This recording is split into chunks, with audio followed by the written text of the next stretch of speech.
हमारे साथ संयम मेहरा साहब हैं, पूर्व चेयरमैन हैं जीजेसी के। क्या लग रहा है आपको, जिस तरह की तेजी सोने में चल रही है, कब तक चलेगी ये तेजी? क्या लग रहा है, कहां तक ये रैली जाएगी? नमस्ते विश्व मोहन जी। नमस्ते सर। देखिए, सोना जो अपन देखेंगे कि 68,000 का जब भाव आया था, जब ये ड्यूटी घटी थी, उसके बाद काफी रिकॉर्ड ऊपर तेजी आई है। 3,037 डॉलर इंटरनेशनल मार्केट्स में रुपी थोड़ा सा स्ट्रांग हुआ, और अभी विद जीएसटी 91,030 के रेट्स हैं, 999 विद जीएसटी के। मगर मुझे लगता है तेजी अभी भी थोड़ी और इसके अंदर स्टीम है, जहां पर रेट्स 3,100 से $3,130 के आसपास आ सकते हैं।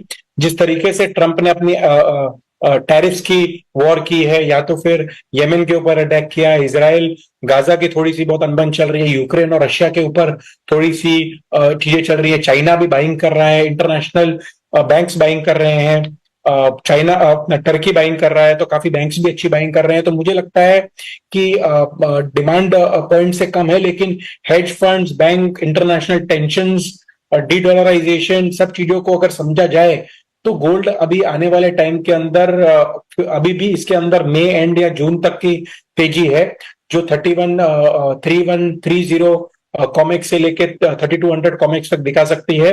और गोल्ड के अंदर जो है वो 90 to 91,000 तक एमसीएक्स भी हमें देखने को मिल सकता है।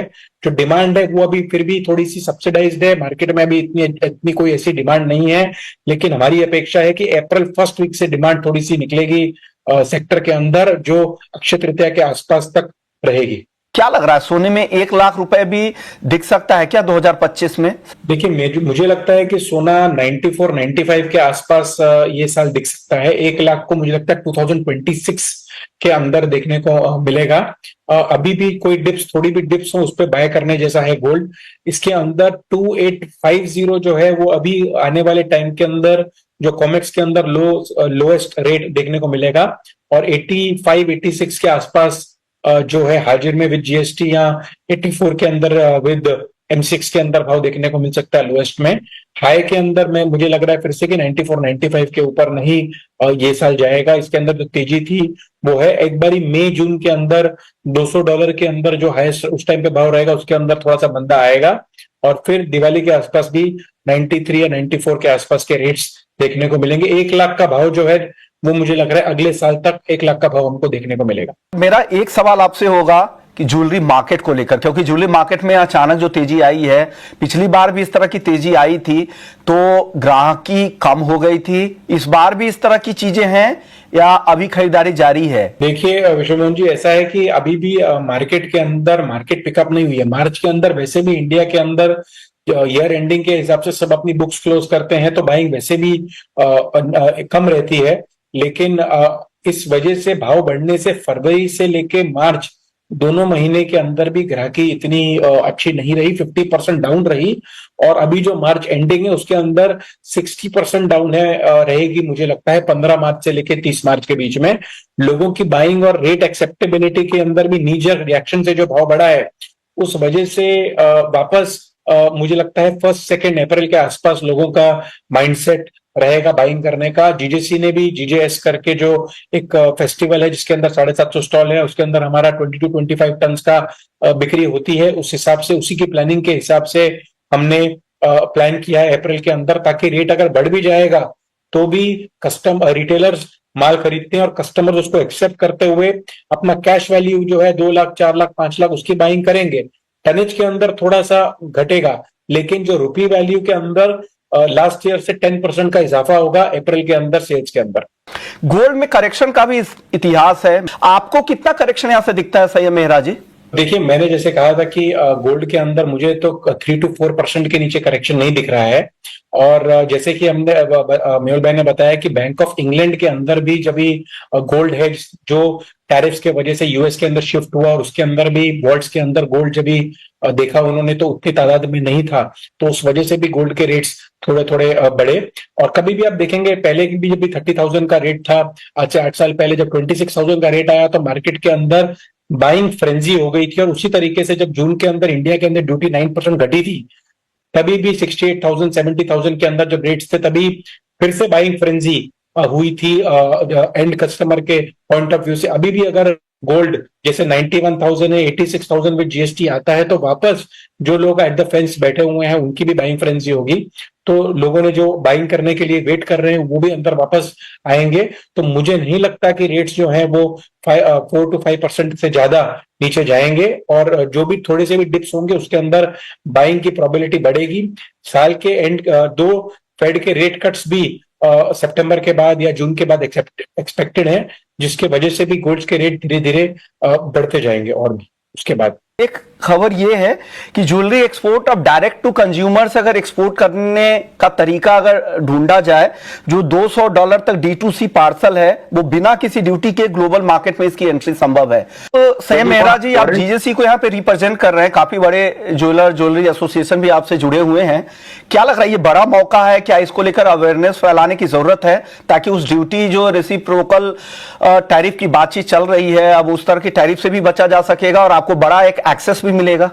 देखिए, टैरिफ के ऊपर तो हमने रिप्रेजेंट किया है, मिनिस्ट्री को भी लिखा है कि भाई हमारे पास जो भी कुछ हो तो यूएस के अंदर जो इंडिया का गोल्ड और डायमंड का एक्सपोर्ट्स हो रहा है उसके अंदर हर्ट नहीं होना चाहिए इंडस्ट्री को।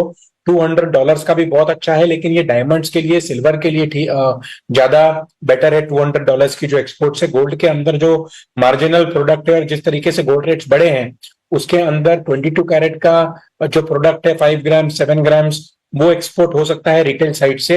मैन्युफैक्चरर्स, होलसेलर्स, रिटेलर्स को देने का विचार कर रहे हैं, और वहां से उनकी जो साइट है जिसके अंदर उनके नाम से वो लोग इंटरनेट के थ्रू माल बेचते हैं उसके अंदर वो आगे करेंगे। लेकिन ये बहुत छोटे क्वांटिटी के अंदर चीज होगी। इसकी वायबिलिटी भी चेक करनी होगी कि अगर ये एक पूरा सिस्टम या ऑफिस के अंदर एक सिस्टम बनाया जाए इसके अंदर की इंटरनेट सेलिंग से या नेट सेलिंग से इस तरीके से आगे बढ़ा जाए तो उसके अंदर क्या मार्जिन मिल सकते हैं। तो ये भी चीज है, लेकिन जो भी चीज ये हो रही है उसको पॉजिटिविटी में ले रहे हैं इंडस्ट्री, ताकि कुछ ना कुछ जो सेल्स है ऐसे टाइम के ऊपर वो बढ़ेगी। डॉलर के अंदर भी जो गोल्ड रेट्स हैं, डॉलर जो आने वाले टाइम के अंदर हर साल इंडिया के अंदर 1% 2% वीक होता है, तो उस तरीके से हमारे जो माल है इंडिया के अंदर वो भी अच्छे भाव के अंदर यूएस और बाकी मार्केट्स के अंदर मिल सकता है। This is the welcome move, और आने वाले टाइम के अंदर हम अपने जितने रिटेलर्स हैं हमारे जो जीजीसी से जुड़े हैं उनको इसके बारे में पूरा ज्ञान देके आगे जाकर उनको भी मोटिवेट करेंगे कि इंटरनेशनल मार्केट्स के अंदर इस वैल्यू के अंदर एक्सपोर्ट्स कर सके। सैयद मेहरा जी, चांदी की भी रैली काफी स्ट्रांग रही है, चांदी की आगे की राह आपको कैसी दिख रही है? कितनी तेजी और बची है? और गोल्ड के मुकाबले चांदी आपको ज्यादा बेहतर दिखती है या गोल्ड आप ज्यादा इन्वेस्टमेंट को प्रेफर करेंगे? देखिए, अभी कॉमेक्स के अंदर जो है सिल्वर है वो $33.18 है, और M6 के अंदर 98,500 के करीब जो चांदी आ रही है। अब मुझे लगता है कि चांदी पहले 89,000 था, अभी 98 तक की थोड़ी रैली आई है।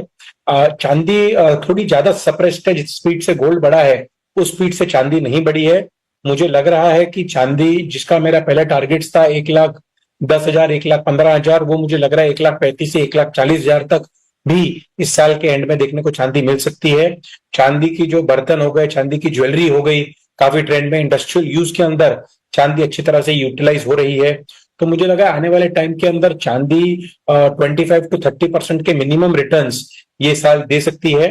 जबकि गोल्ड है वो भी मुझे लगता है कि जो अभी टाइम आया है उसमें 5 to 7% रिटर्न देगी, 8% रिटर्न देगी, क्योंकि इसका काफी ऊंचे लेवल तक गोल्ड पहुंच चुका है। लेकिन चांदी अभी भी जो हमारी जो पुराने जो रेट्स थे $50 के सिल्वर के अंदर इंटरनेशनल का हाई टच कर चुका है, और उसको मल्टीप्लाई करेंगे तो आज भी चांदी 2 लाख के आसपास तक की, 2 लाख के आसपास तक की हो सकती है। लेकिन उसको थोड़ा साल 1.5 साल का समय लगेगा। लेकिन ये साल के एंड के अंदर चांदी मुझे लगता है 1,35,000 से 1,40,000 के करीब देखने को मिल सकती है। और कोई भी डिप्स थोड़े भी आए उनमें बाय करें, चांदी के अंदर इन्वेस्टेड रहें। शॉर्ट टर्म के अंदर अगर करना है तो उसके अंदर मुझे लगता है कि 2-3 महीने के अंदर लॉजिकल तेजी आएगी, लेकिन 12 महीने के अंदर आपको इसकी तेजी अच्छी खासी देखने को मिल सकती है। ओके, यानी चांदी में पोटेंशियल ज्यादा है। आखिरी सवाल सैम मेहरा जी, क्या चांदी की डिमांड बढ़ रही है क्या कारोबार के लिहाज से? क्योंकि गोल्ड पुअर मैन गोल्ड कहा जाता है, तो आपके एसोसिएशंस की तरफ से मेंबर्स क्या कह रहे हैं? देखिए, पिछले साल से चांदी जो थी 7,500 टन जो आई थी लास्ट ईयर, उसके पहले वाले ईयर में 3,500, तो चांदी की डिमांड बढ़ी है। जो शोरूम्स हैं जितने भी, उन्होंने चांदी की जो इन्वेंट्री है वो धीरे धीरे बढ़ा दी है। चांदी चांदी की पायल हुई, बिछिया हुई, चांदी की ज्वेलरी हुई, चांदी की जो बर्तन हुए, उसकी सेल्स बढ़ते जा रही है डे बाय डे। चांदी के स्टैंड अलोन शोरूम्स भी हमारे जितने रिटेल स्टोर्स के जो ओनर्स हैं वो अलग से उसको भी बना रहे हैं। तो मुझे लगता है कि आने वाले टाइम के अंदर चांदी की जो सेल्स है ना, वो बहुत अच्छी और बेटर रहेगी। इसका जो मार्जिन है, जो गोल्ड के अंदर हम लोग सिंगल डिजिट 8%, 9%, 10%, 11% मार्जिन के अंदर भी ट्रेड कर लेते हैं, चांदी के अंदर जो रिटेल मार्जिन है वो भी बहुत बेटर है। चांदी के अंदर हॉलमार्किंग भी आ रही है।